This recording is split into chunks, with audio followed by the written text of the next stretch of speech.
CapCut video editing chapter 2 में आज हम लोग देखने वाले हैं कुछ कुछ बेसिक एडिट ऑप्शंस जैसे कि कट करना, ट्रिम करना। तो चलो स्टार्ट करते हैं। तो सबसे पहले जब आप स्टार्ट करोगे तो ये इंटरफेस रहता है जो कि हमने ऑलरेडी वीडियो 1 में देख चुका है। अभी हम लोग स्टार्ट करते हैं इंपोर्ट से। तो मैं कोई रियल प्रोजेक्ट इंपोर्ट कर लेता हूँ। तो मैं यहाँ पे आ गया और यहाँ से ले लेता हूँ ये वाला वीडियो, जिससे ये इंपोर्ट हो जाएगा। और आप अगर चाहो तो इमेज फाइल या फिर ऑडियो फाइल्स भी इसमें ऐड कर सकते हो। तो अभी के लिए मैं कुछ इमेज फाइल्स भी ले लेता हूँ और एक ऑडियो फाइल भी ले लेता हूँ, ताकि आपको मैं क्लियरली बता पाऊँ कि इसको यूज़ कैसे करना है। तो अभी मेरे पास 3 टाइप के फाइल आ गए हैं। तो मेनली मैंने 3 फाइल क्यों इंपोर्ट किया, क्योंकि जब आप मीडिया में इंपोर्ट करें तो हम लोग उसको सॉर्ट भी कर सकते हैं। मतलब अगर आपको कोई पर्टिकुलर टाइप का फाइल ही देखना है, सारा नहीं देखना है, क्योंकि अभी तो हम लोग सिंपल प्रोजेक्ट करें। आप जब बड़ा प्रोजेक्ट करोगे तो आपके पास हो सकता है मल्टीपल वीडियो फाइल्स हो, मल्टीपल इमेज फाइल्स हो और मल्टीपल ऑडियो फाइल्स हो सकता है। उस केस में आप यहाँ पे फ़िल्टर यूज़ कर सकते हो। अगर मैं यहाँ पे फ़िल्टर लूँ तो भी ऑल पे है तो सब दिख रहा है। अगर मैं चाहता हूँ सिर्फ मेरे वीडियो फाइल्स दिखें तो मैं वीडियो ले सकता हूँ। सिर्फ ऑडियो फाइल देखना है तो ऑडियो ले सकता हूँ, और अगर सिर्फ इमेज फाइल रखना है तो इमेज रख सकता हूँ। इसके अलावा अगर आप सॉर्टिंग का ऑर्डर चेंज करना चाहते हो तो यहाँ से ऑर्डर चेंज कर सकते हो कि टाइम के हिसाब से रखना है या फिर ड्यूरेशन के हिसाब से रखना है। मतलब लंबा वीडियो पहले रहेगा, शॉर्ट वीडियो बाद में रहेगा, या फिर फाइल टाइप के हिसाब से अरेंज करना है या फिर नाम के हिसाब से अरेंज करना है, तो आप वो कर सकते हो।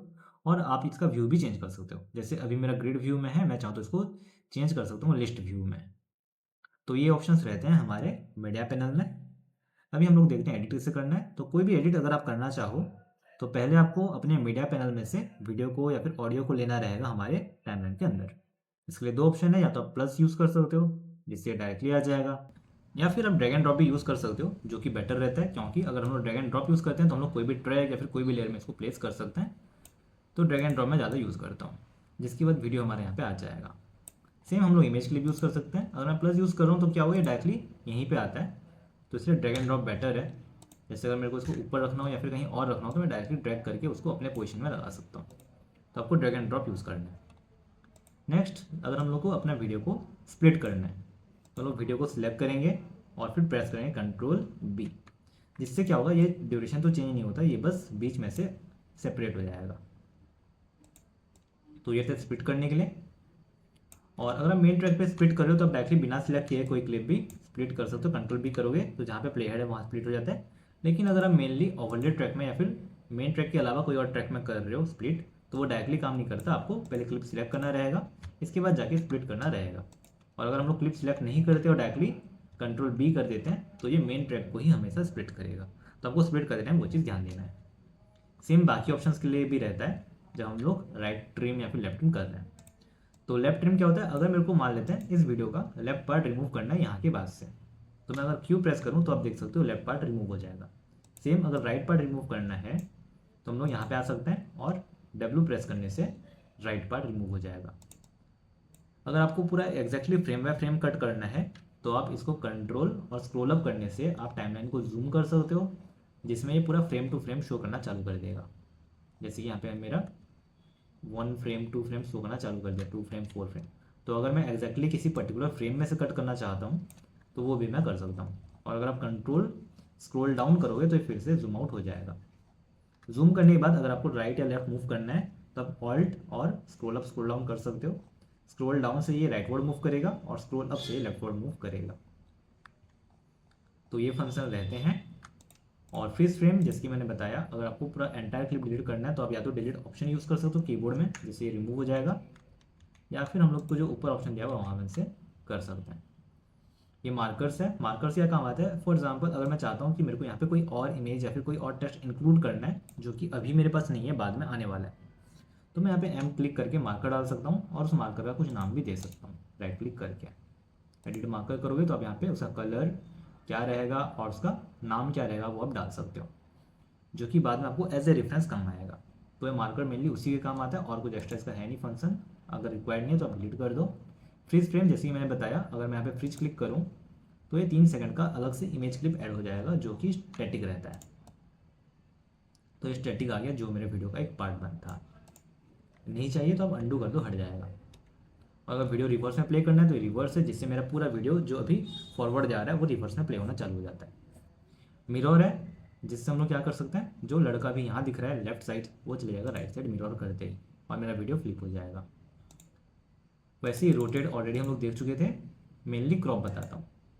क्रॉप क्या काम आता है, जैसे हम लोग को मान लेते हैं कि मेरे को सिर्फ हेलीकॉप्टर वाला सीन रखना है, ये लड़का को नहीं रखना, तो मैं अपना वीडियो क्रॉप कर सकता हूँ। जब आप नॉर्मल फ्री क्रॉप कर रहे हो, इसको बोलते हैं फ्री क्रॉप, जहाँ पे हम लोग अपने हिसाब से शेप ले सकते हैं, तो एक दिक्कत आपको आएगा कि आपका ऐसा साइज जो रहेगा, आपका वीडियो का साइज और जो आपका कैनवास का साइज है डिफरेंट हो जाता है। उस केस में आप और एक तरीका यूज़ कर सकते हो जिसको बोलते हैं cropping on the basis of ratio. तो अभी जो हम लोग सेट किए थे वो फ्री क्रॉप था। अगर मेरे को रेशियो वाइज कट करना है ताकि मेरा फ्रेम ना बिगड़े, तो मेरा रेशियो है अभी है 16:9। तो मैं पर्टिकुलर रेशियो लेके भी इसको क्रॉप करूँगा, जिससे क्या होगा, मेरा कट तो होगा लेकिन अभी भी मेरा जो फ्रेम है वो मेंटेन रहेगा। तो आप वो यूज़ कर सकते हो क्रॉप के टाइम। वैसे ही अगर मेरे को इसको चेंज करना है, रेशियो में अगर चेंज कर दूँ 9:16, मान लो मेरे को उसको रील में डालना था, अब मैं चाहता हूँ कि मेरा जो मेन वीडियो है वो भी इसी रेशियो में आ जाए। उस केस में भी हम लोग क्रॉप का यूज़ करते हैं। तो मेरे पास है 9:16 लेना रहेगा, और फिर जो पोर्शन में शो करना चाहता हूँ, क्योंकि हम लोग एंटायर पोर्शन तो अभी शो नहीं कर पाएंगे क्योंकि रेशियो चेंज हो गया है, तो जो पोर्शन आपको शो करना है वो पोर्शन ले लो और कन्फर्म कर दो। तो अगेन ये स्क्रीन में पूरा फिट हो जाएगा, आपको मैनुअली एडजस्ट कुछ भी करना नहीं पड़ेगा। लेकिन फिर भी अगर आप मैनुअली करना चाहते हो बिना क्रॉप यूज़ किए, तो वो भी बता देता हूँ। यहाँ से आपको लेना है ओरिजिनल जितना पहले था, और फिर हम लोग स्क्रीन में अगर जाएंगे तो यहाँ से डायरेक्टली हम लोग को कंट्रोलर्स देता है रोटेट करने का। इससे रोटेट होता है, इससे जूम इन जूम आउट होता है, और अगर आप डायरेक्टली बीच में क्लिक करो तो मूव होता है। तो हम लोग उसको जूम करके इस तरह से मूव भी कर सकते हैं। तो ये ऑप्शंस हमारे पास रहते हैं। और जैसे कि मैंने बताया कि क्योंकि यहाँ पे ऑडियो है तो आपको ऑडियो वेवफॉर्म शो कर देगा कितना कितना साउंड है। और फिर हम लोग इस ट्रांसक्रिप्ट ऑप्शन को भी यूज़ कर सकते हैं। अगर मेरा में इंग्लिश म्यूजिक रहेगा या फिर इंग्लिश ऑडियो रहेगा, तभी ट्रांसक्रिप्ट करके पूरा वीडियो को टेक्स्ट में दे देगा। फॉर एग्जाम्पल मैं क्लिक करके दिखाता हूँ।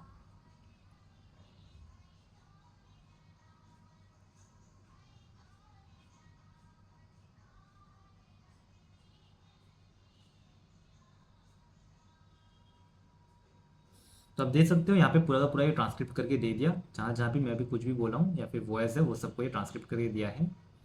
इसको हम लोग या तो पॉजेस को रिमूव कर सकते हैं, अगर हम लोग को हटाना हो कहाँ कहाँ पॉजेस है, जैसे यहाँ 2 सेकंड पॉज है, यहाँ 3 सेकंड पॉज है, तो हम उसको रिमूव भी कर सकते हैं। अगर कोई वर्ड रिपीट हुआ है तो वो भी शो कर देगा। फिलर वर्ड्स अगर यूज़ हुए हैं जैसे कि ओ आ सो दैट, जो हम लोग बोलते हैं जो कि फिलर वर्ड रहते हैं, हम लोग अगर कोई स्क्रिप्ट बोलिए तो बोलते हैं, तो उस टाइप के हम लोग उसको भी आइडेंटिफाई करके कट आउट कर सकते हैं, जिसके लिए काम आता है। अगर नहीं चाहिए तो आप कैंसिल कर दो। और ये रहता है हमारा स्प्लिट सीन्स। अभी क्योंकि मेरे पास 2 वीडियो हैं तो ये स्प्लिट स्क्रीन क्रिएट कर सकता है। आप देख सकते हो यहाँ पे क्या क्या जितने भी हमारे क्लिप्स थे उसको अपने आप कट आउट कर दिया हम अपने हिसाब से।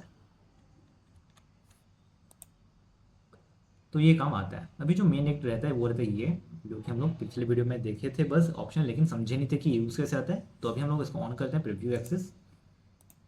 तो आपको दिखाई देगा, मैं जहाँ जहाँ भी अभी माउस लूँगा अपना, वो पोर्शन शो करना चालू कर देगा टाइमलाइन में।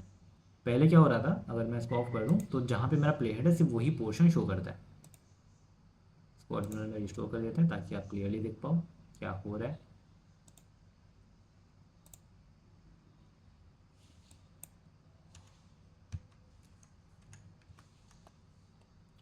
तो पहले क्या हो रहा था, जहाँ पे मैं माउस ले रहा हूँ वो शो नहीं कर रहा था, बस प्लेयर का पोर्शन शो हो रहा था। लेकिन अगर मैं इसको ऑन कर दूँ तो मैं जहाँ भी अपना माउस लूँगा वहाँ का पोर्शन शो करना चालू कर देगा।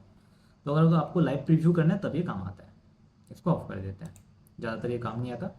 मेन ट्रैक मैग्नेट देख लिए थे, अभी है लिंकेजेस। लिंकेजेस क्या रहता है, जब भी हम लोग कोई लेयर के ऊपर और भी लेयर्स ऐड करते हैं तो आपस में वो कनेक्टेड नहीं रहते। मतलब अगर मैं मेन ट्रैक को मूव कर दूँ इधर से लेके इधर, तो ऊपर वालों को कुछ फर्क नहीं पड़ेगा अगर ये ऑफ है। लेकिन अगर ये ऑन है तो जब भी मैं अपने सबसे मेन ट्रैक के लेयर को मूव करूँगा तो उसके ऊपर जितने भी लेयर हैं वो सारे के सारे उसके साथ मूव होंगे। फॉर एग्जाम्पल अभी अगर मैं इसको मूव कर रहा हूँ तो आप देख सकते हो जो इमेज मैंने ऐड किया था वो भी इसके साथ साथ मूव हो रहा है। लेकिन अगर इसको मैं ऑफ कर दूँ और मूव करूँ तो ये इमेज यहीं का यहीं रहेगा।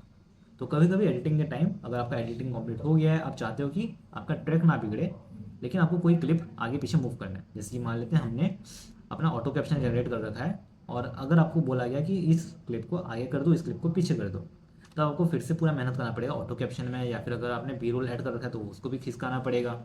उस केस में आप लिंकेज ऑन करके अगर मूव करते हो तो आपको फिर से एडिट करना नहीं पड़ेगा, बस आपको पोजीशन चेंज करना रहेगा। बाकी सारे जितने भी ऊपर लेयर्स रहेंगे वो सारे अपने आप एडजस्ट हो जाएंगे। तो उसके लिए ये काम आता है। और मेनली अगर आपको इस टाइप का नहीं करना है, आप नहीं चाहते कि आपका बाकी ऊपर वाले लेयर इफेक्ट हो जब आप मेन ट्रैक को चेंज कर रहे हो, तो इसको ऑफ रखो। मेनली मैं ऑफ ही रखता हूँ, कभी कभी ये काम आता है। तो ये है हमारे मेन ऑप्शंस। नेक्स्ट वीडियो में हम लोग देखेंगे हमारा मेन एडिटिंग, जो कि यहाँ पे हमारा एडिटिंग पैनल में आता है। तो मिलते हैं नेक्स्ट वीडियो में।